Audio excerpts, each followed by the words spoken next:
জীবনে তো কত মানুষই দেখলাম, নিজের পকেটে যদি 10 টাকা না থাকে কেউ এসে দিয়ে যাবে না, অথচ বড় বড় জ্ঞান দেওয়ার বেলায় সবাই দেবে। মানুষে কি ভাবলো না ভাবলো সেটা দেখানোর সময় নেই আমার।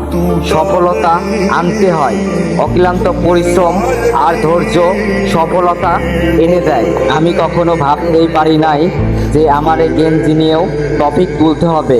মানুষের পোশাক আশাক কিংবা টাকা পয়সা মানুষের আসল স্ট্যাটাস নয়। মানুষের আসল স্ট্যাটাস তো তার ব্যবহার এবং তার কথাবার্তার ধরনে। ভালো আছি, ভালো থাকতে দাও।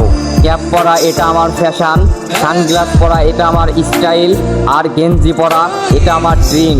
লাইফটাকে পুরোই করে দেবো চেঞ্জ। পারলে হয়ে দেখাও ওয়ানলি ওয়ান পিস, মিলি।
ওয়ানলি ওয়ান পিস, পারলে আমার মতন হয়ে দেখা।